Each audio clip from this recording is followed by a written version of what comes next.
What's going on, everybody? It's your boy JustDaNorm, and I'm back for another tutorial, and this time I'm focusing on Midi.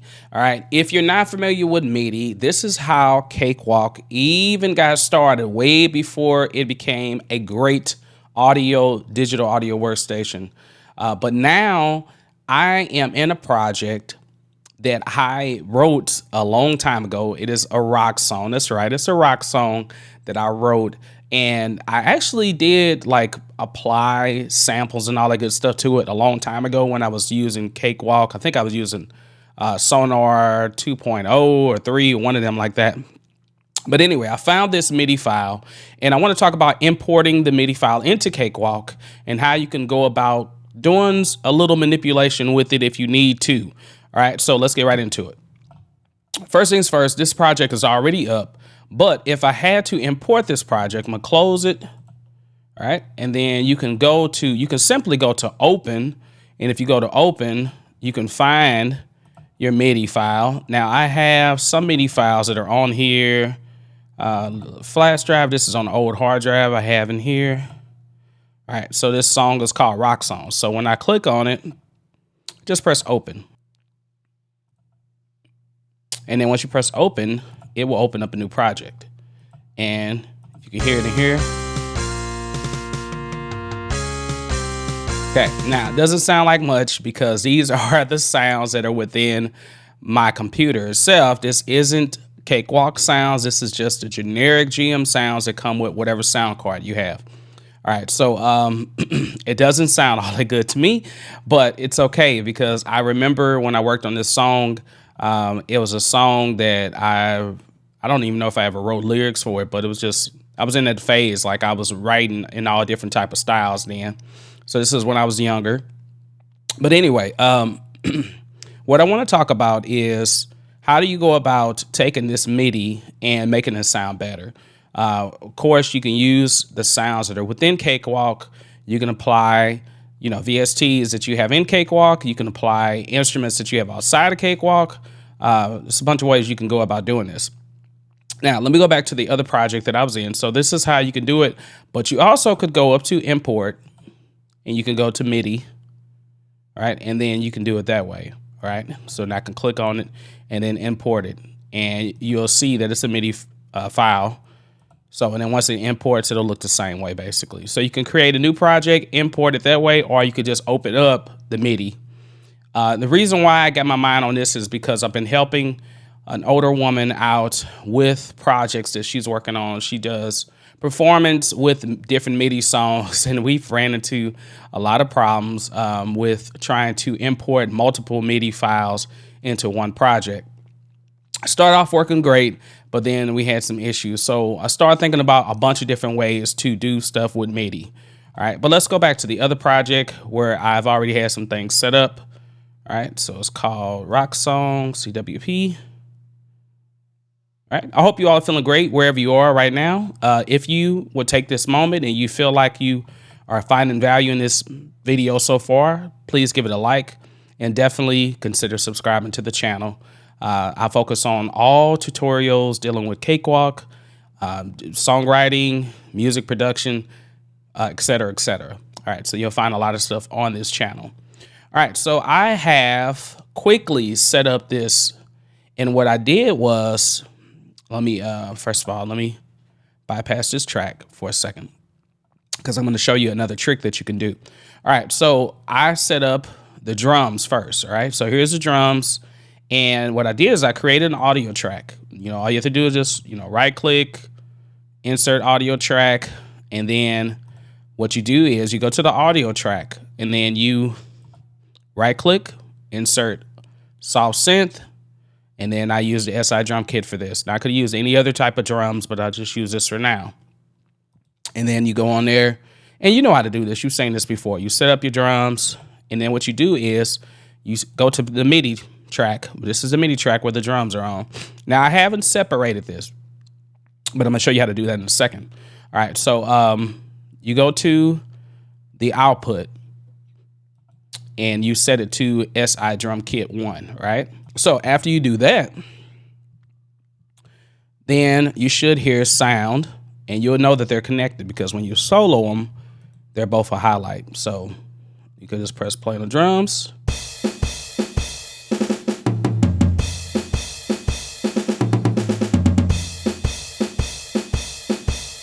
Okay, now these drums were very loud, so I did turn the MIDI down because this is where they originally are.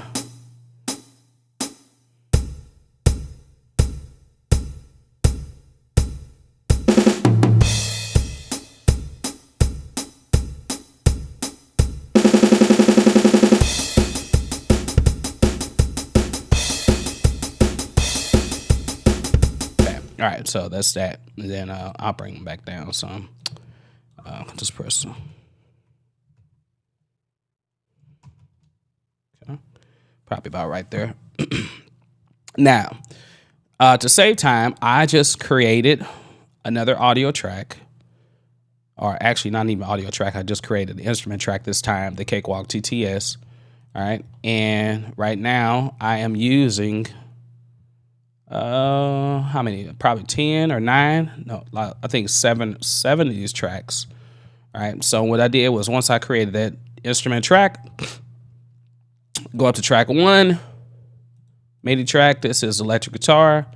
And all I did was set the output to TTS. And then once you have it set to TTS, come over here and then make sure that it's set on channel 1. So I've got it set on channel 1.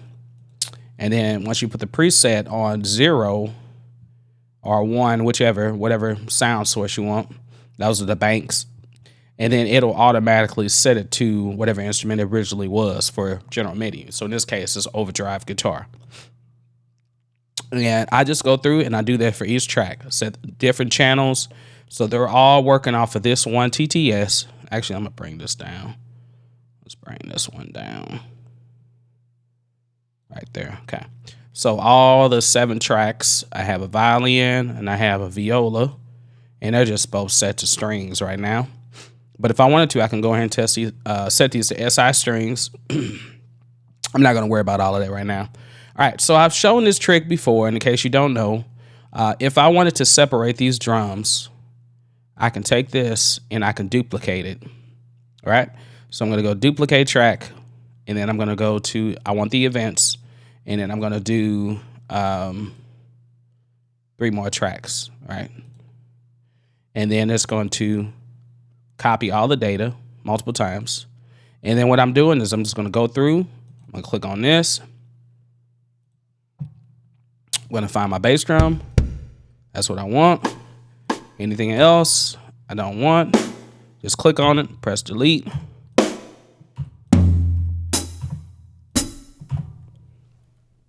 And this is going to allow me to actually mix this stuff better.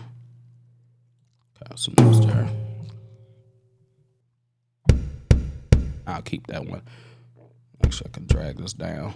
Let's keep it there. And I think, got some up here. Okay. All right. I think that's all of them. Let's see.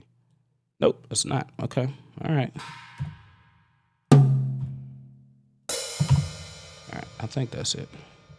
Well, that better be it. It's going to be it for now. All right, so now that should be just bass drum. I can name that bass drum. Now I can just press play for that one. Uh-oh, sorry. Let me just unsolo this and solo this part. Okay, all right, good. That's good. Say I wanted that bass drum to be louder, like if I wanted the velocity to be a certain way. Now I can just go to the MIDI track, turn it up. That will work. Okay, but maybe I didn't like that. Maybe I want to actually bring the velocity of it up. So I can right click on it, and then I can go to process effect, MIDI effects, uncategorize. And then there's a bunch of MIDI effects that come with Cakewalk. So, and I haven't really talked about any of these before, but arpeggiator, chord analyzer, echo delay, MIDI event filter, quantize, transpose, and velocity.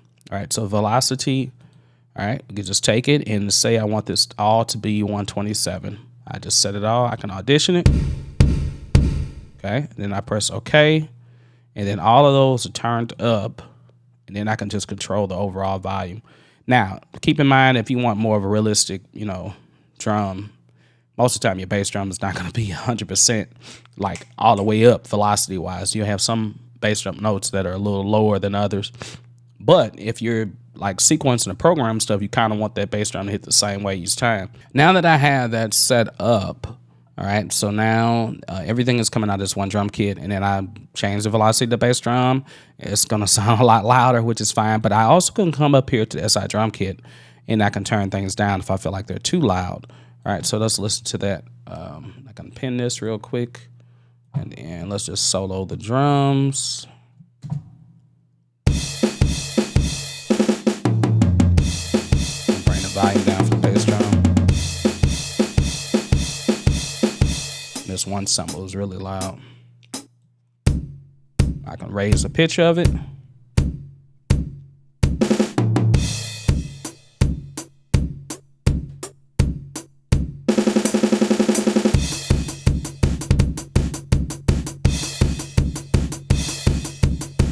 Change the cymbals.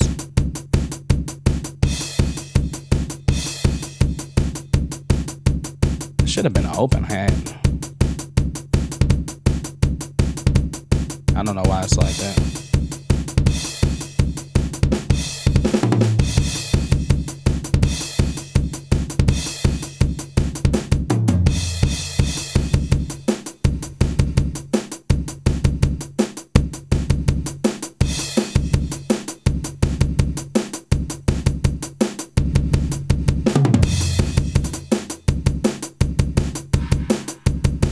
If I didn't like that kit, I can change the kit. Keep it there. All right, let's keep it there.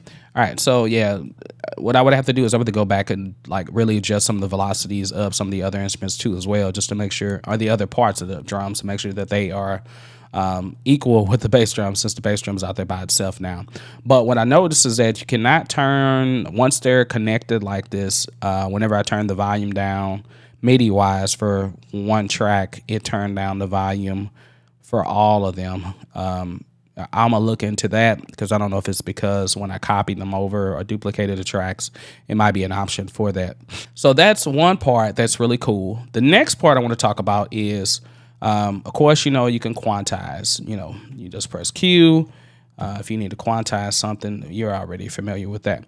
But say, for instance, because the problem that I was running into is I was like, how can I bounce this down? So if I wanted to bounce this whole song down, all right, to audio, there's a few ways I can go about doing it. And the reason why you want to do that is because, say you don't want to deal with all these MIDI tracks. Say you want to just deal with one audio track. So there is the obvious way. So as long as you have it routed to audio, like the SI drum kit or the TTS, then you should be able to do tracks, bounce to track, and then you can bounce it to one track like that. But there is another way you can do it too as well. Okay, so what I've done below is I've created an audio track, and this time I'm actually using it as stereo. Now I could do it mono, but in this case, what I'm doing is I'm going to send the signal from all of this to track 14. Now, if you're dealing with MIDI or you're dealing with audio, sometimes you will notice that you'll hear an input echo like this, and you might see this blue button on. You can turn that off by doing this. So under MIDI, playback and recording, there's an option down here that says always echo current MIDI track. So if it's checked, you will always notice that some track, whatever track you click on, it'll automatically echo that. And you might not want that. And this might be an issue that you may have, because you might be trying to record your drums and you record the drums, okay, sounds great. Then you go to record your bass, but every time you record your bass, you're still recording drums as well. And you're like, well, I'm on the bass track, but I'm still hearing the drums come through while I'm recording. If you have a situation like that, that's because that echo is on. All right, everything is gonna play.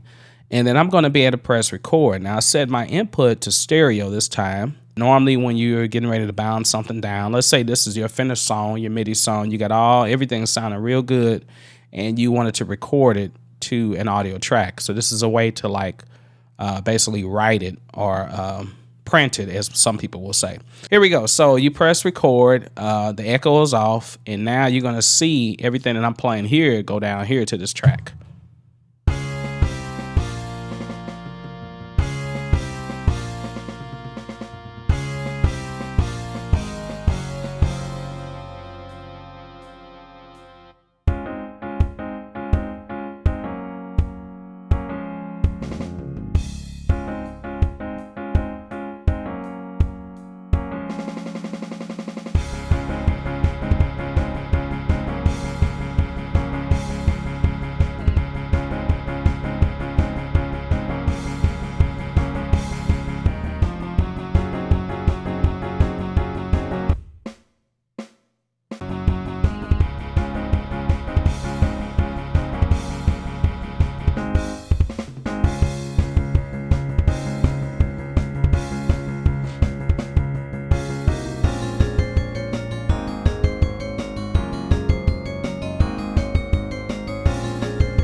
Ooh, those strings are loud.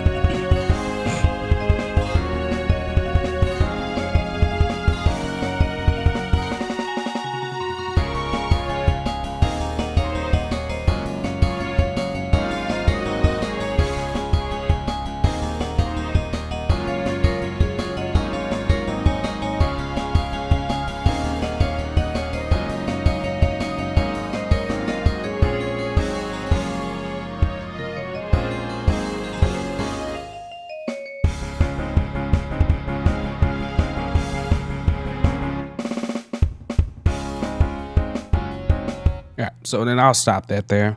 All right, now it's coming along. Of course, what I'm gonna do is I would go through and I would apply audio to all of the tracks, so that way they have their own separate audio source, so that way I can control it and manipulate it the way I really want to.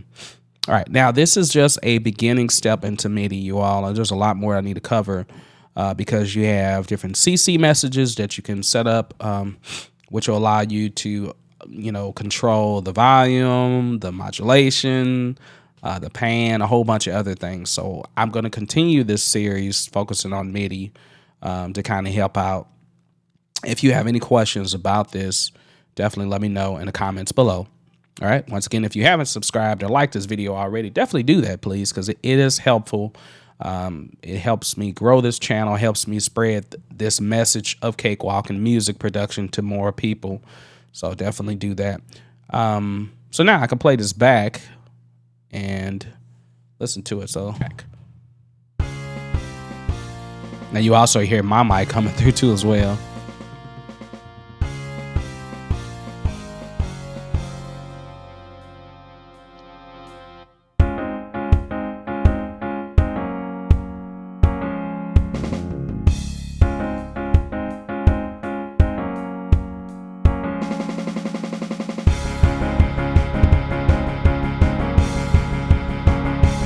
Okay, so cool. You got the idea.